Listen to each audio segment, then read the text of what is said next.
of legislation. I won't go over that. I want to turn my remarks though to the second reading amendment.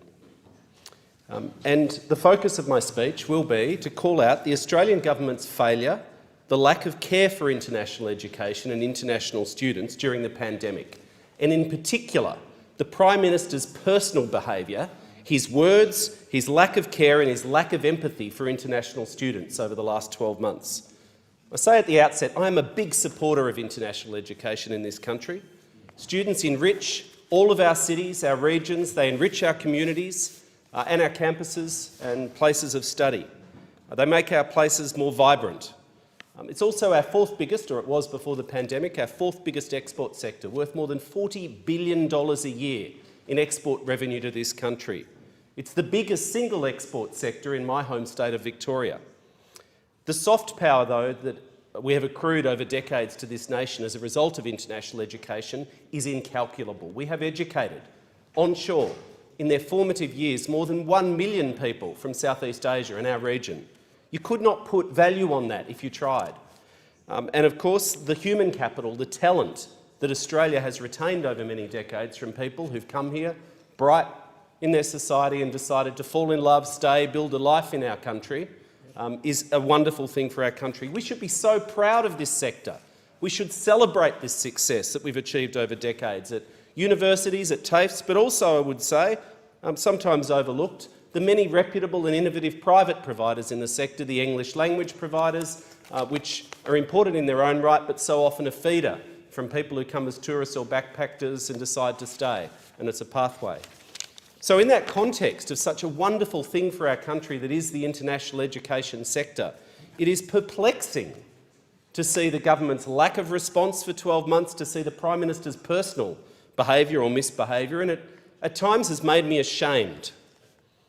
The Prime Minister's lack of care, which I'll get to, is bad enough, but his blatant and overt hostility to international education and international students is outrageous. It's bad enough that there's been no national support provided, the only one of Australia's top 10 export sectors, which the government has done nothing for. Waiving a few fees, as this bill may allow to do, it's 5 cents off the table. It's a crumb off the government table as a tidal wave of economic devastation has been wrought over this sector. The tourism sector received $240 million of support in the previous budget, and yet 60% of the tourists in this country are international students or they're visiting friends and family and relatives. What's been done for the international sector? What's been done to providers, to student accommodation providers that are facing insolvency after July as the pipeline of students dry up? Nothing. No engagement, no support.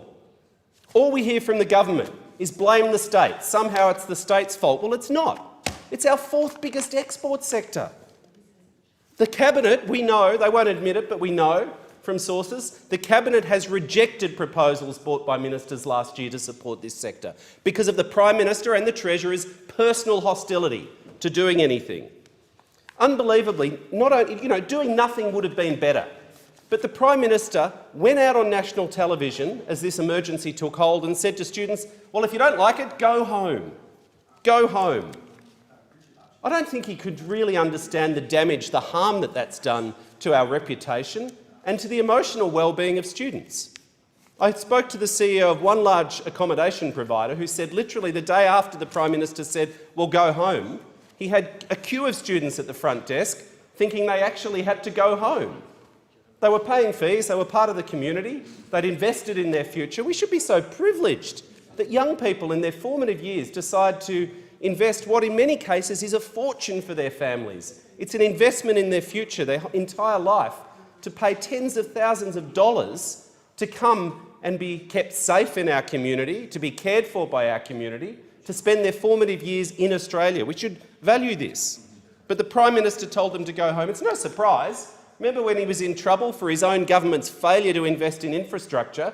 He said, oh, well, if you can't get a seat on the train or you can't drive down the road because of congestion, don't blame me for not investing in new infrastructure. Blame the international students. They're taking a seat. I mean, what nonsense. This guy's got form.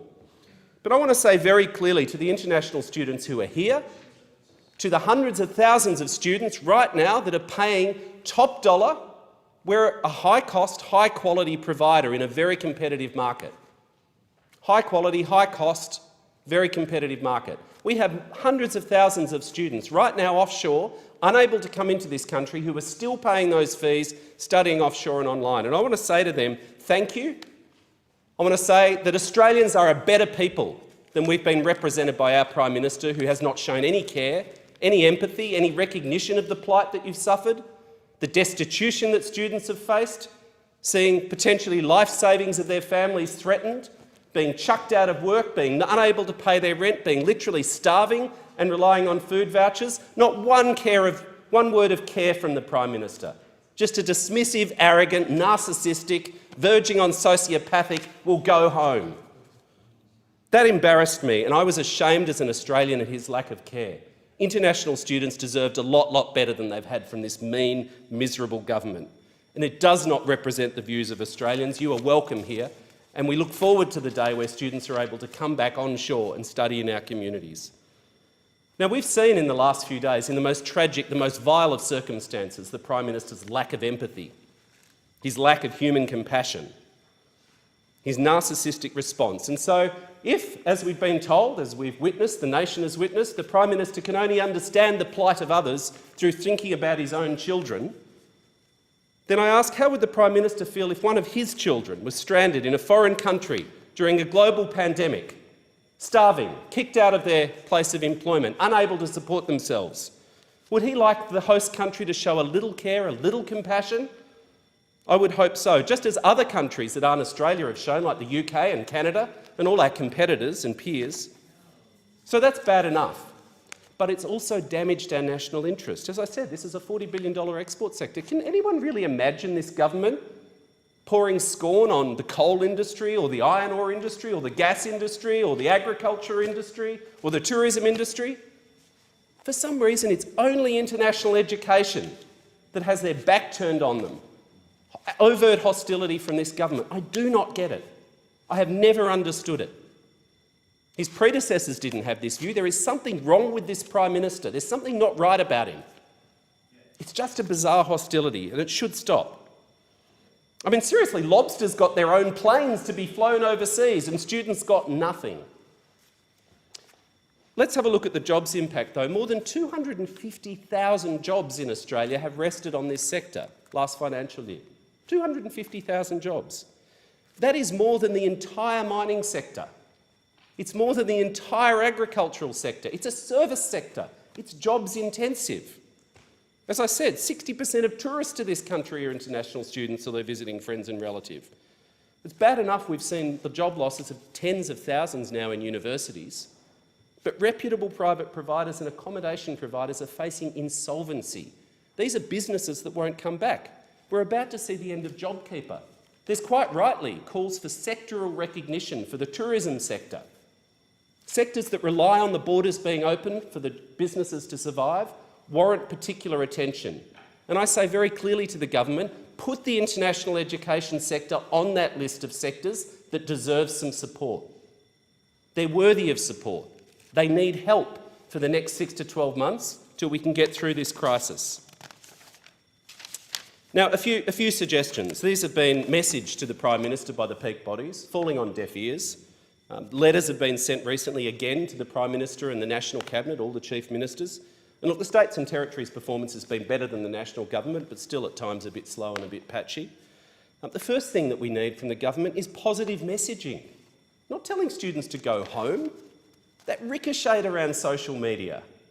It destroys our future pipeline, our marketing and recruitment pipeline, if nothing else. If you just want to be mercenary about it and not human and empathetic. I mean, how do you think that does to a word-of-mouth sector? As a leading education CEO told me a few months ago, we're trying to work with the government, but the major negative is the messaging from Morrison, rolling out the unwelcome mat and highlighting a lack of support for students.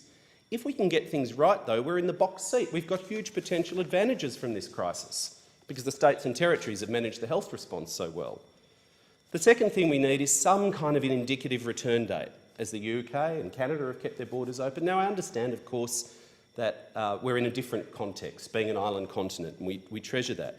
But it's the government's failure, the Prime Minister's failure to take responsibility for quarantine months ago as his own report that he asked for said, it's a national responsibility, but he just wants to blame the states. If he'd done that months ago when he had that report, we would not have this impossible choice between 41,000 stranded Australians on whom the Prime Minister has turned his back. Turn back the boats. At that point, he's responsible for borders and quarantine. You wouldn't find a politician in this place who's banged on more about borders and quarantine, but when it comes to 41,000 stranded Australians, turns his back on them. And the same with international students. If he hadn't created this mess over the last 12 months, we would be able to be bringing students in safely and securely and save tens of thousands of jobs. We shouldn't be in this choice. And as I said, we also need some targeted industry assistance to this sector, which is more than warranted. $0 for international education, $240 million for tourism. Says it all. Final thing I'll just say is, please, a little more empathy for the plight. I know that we can't bring students back right now. We could have before we saw these contagious strains emerge. We could have done that safely if the Prime Minister had brought the citizens home and done his job, as it says in the Constitution, and stepped up to manage quarantine.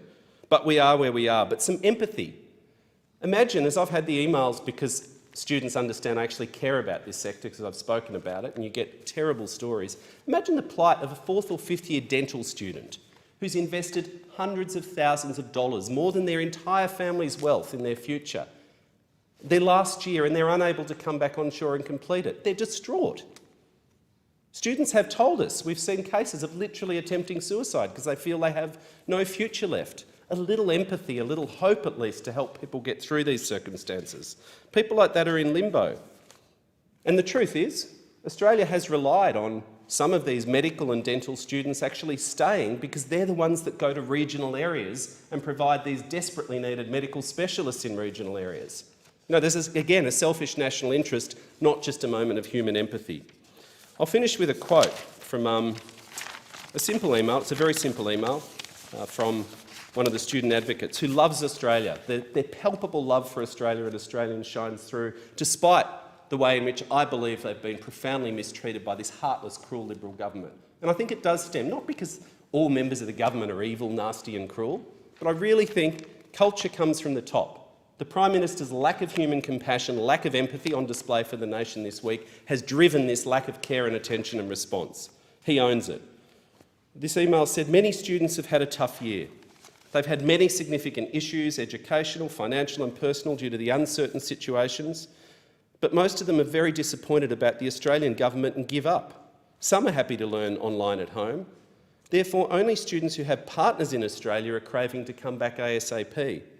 I suggest if the government could open the border even to those few students with compassionate reasons. Imagine a student who's never met their child because they had to go home, and yet they're Australian partners here with the baby that they've never met. We've spoken to these people. Show some compassion. Students have been anxious, they've been isolated, they've faced destitution. They just want some help, or at least stop the harm and show some care and empathy from the government. Thank you, Deputy Speaker.